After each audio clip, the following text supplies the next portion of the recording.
안녕하세요. 최성규입니다.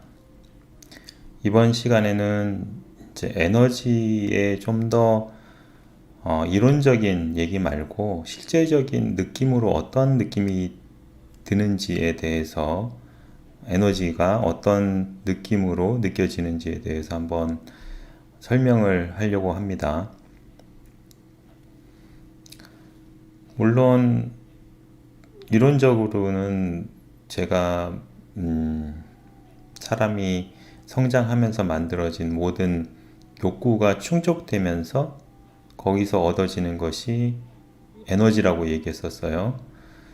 근데 뭐 어떻게든 사람이 살아가면서 이제 내가 욕구를 채워야지, 이 욕구를 채워서 에너지를 얻어야지, 뭐 이런 식으로 생각을 하면서 살아가진 않잖아요.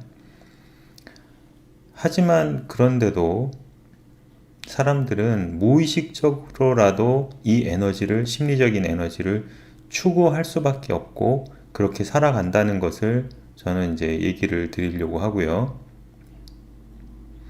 그러면 우리가 일상생활 중에서 이 에너지를 얻을 때 어떤 느낌이 들고 어떤 느낌으로 에너지가 빠져나가는지 뭐 이런 걸 한번 설명을 해 보려고 해요.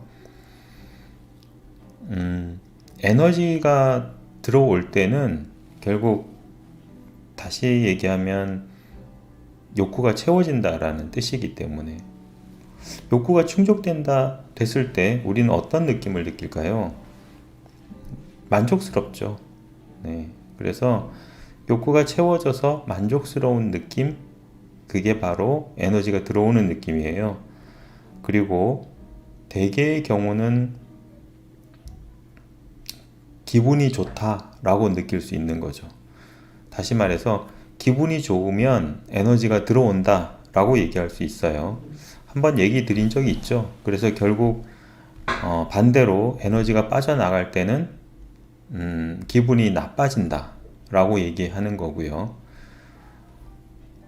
에너지가 빠져나갈 때 결국 기분이 나빠질 텐데 언제 제일 기분이 나빠지느냐 하면 어쩔 수 없이 하기 싫은 일을 억지로 참고 할 때예요. 제일 심한 게 화가 나는데 그 화를 참고 견디면서 뭔가를 해야 할 때예요. 그게 바로 스트레스고요. 스트레스를 다르게 정의하면 화를 참는 것 아니겠어요? 그래서 에너지가 빠져나갈 때는 우리가 전형적으로 스트레스를 받을 때 에너지가 되게 많이 빠져나가기도 하고 그때가 최고고요.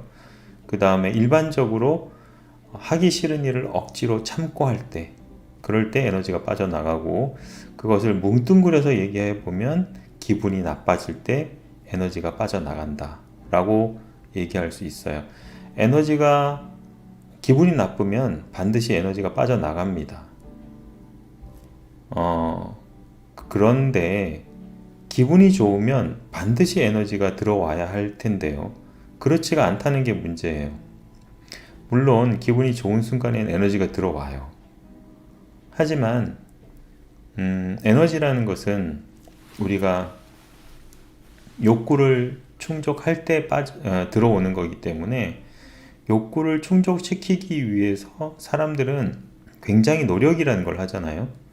그 노력할 때 빠져나가는 에너지 대비 그 노력의 결과로서 들어오는 에너지가 플러스 마이너스 토탈 합산을 내봐야 하는 거예요. 만약에 에너지를 얻기 위해서 사용된 에너지가 들어온 에너지보다 훨씬 많을 때, 그러면 그것은 에너지가 들어온 게 아니에요. 사용을 하는 거죠. 오히려 적자를 본 거니까. 뭐 어떻게 보면 경제 활동도 마찬가지인데 매달 수입은 생겨요. 수입은 들어오는데 그것보다 더 지출이 과도하면 결국엔 점점 그 가사는 어떻게 보면 줄어들면서 나중에는 파산하게 되는 경우가 생기는 거죠. 심리적 에너지도 이 경제와 거의 비슷하다고 보시면 돼요. 그래서 사람들은 특히 이 심리적인 에너지라는 것은 눈에 보이지 않는 것이기 때문에, 그리고 어떻게 보면 의식적으로 심리적인 에너지라는 것을 생각하지도 않고 있기 때문에 계속해서 이 심리적 에너지를 추구하고는 있지만 그것이 현명하게 흑자를 만드는 아주 경제적으로 바람직한 활동이 아닐 수가 있다라는 게 가장 큰 문제라는 거죠.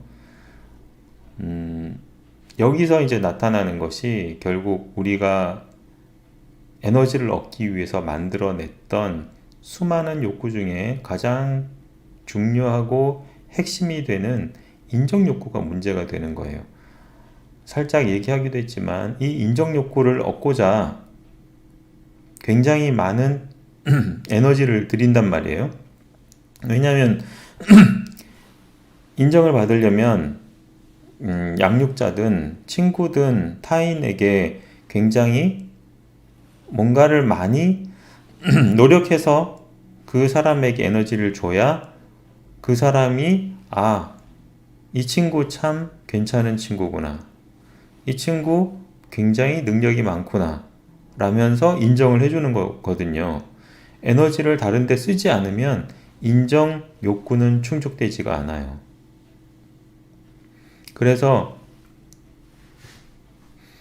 이 인정 욕구를 추구하면 추구할수록 거의 대부분은 적자가 나는 욕구라고 얘기할 수가 있겠어요. 특히나 어릴 때부터 부모님의 칭찬을 잘 듣지 못하고 자란 사람들, 부모님이 엄격한 사람들, 이제 환자를 보다 보면 이런 얘기를 하거든요. 우리 부모님은 굉장히 괜찮으신 분들이에요 라고 하는데, 근데 인정을 못 받았다라는 느낌을 많이 받게 돼요. 이 인정 욕구가 굉장히 커지는 사람들이 많이 있거든요. 근데 그런 경우에는 부모님의 부재 또한 이 인정 욕구가 커지게 만드는 하나의 환경이 될 수 있어요. 부모님이 부재하기 때문에 내가 굉장히 노력한 것에 대한 피드백이 줄어들 수밖에 없어요. 그래서 내가 뭔가를 노력해서 해낸 결과물에다가 즉시 적절한 보상이나 칭찬, 인정을 받지 않으면 점점 자기 자신이 받아낸 칭찬 또는 인정 하나에 본인이 들이는 공과 노력이 점점 커지는 결과가 생겨요. 그러면 내가 받은 인정과 칭찬의 하나에 들어가는 에너지가 점점점 커지면 커질수록 자기 자신에 대한 가치는 반비례해서 떨어져요. 나는 이 칭찬 하나를 얻어내는데 어마어마한 몇 배나 더 큰 에너지를 써야 하는 사람이기 때문에 오히려 자기 스스로의 가치는 점점 떨어지는 현상이 나타나는 거예요. 그래서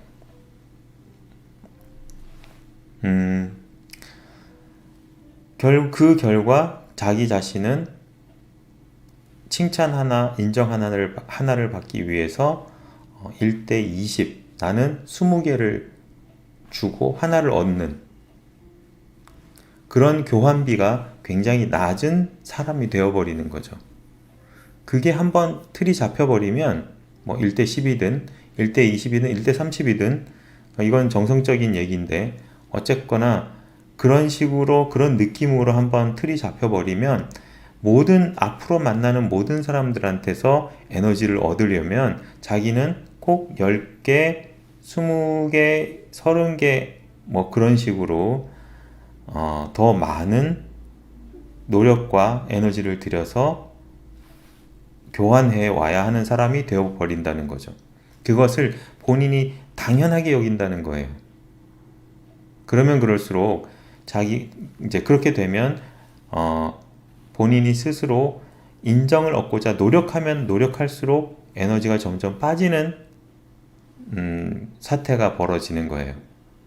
그래서 현재 요즘에 이제 일어나는 많은 젊은이들의 불안장애와 우울감은 바로 이 문제 때문에 생기는 거라고, 에너지 교환 문제 때문에 생기는 거라고 저는 생각을 합니다. 네. 나머지는 또 이어서 다음 시간에 얘기를 하도록 하겠습니다. 감사합니다.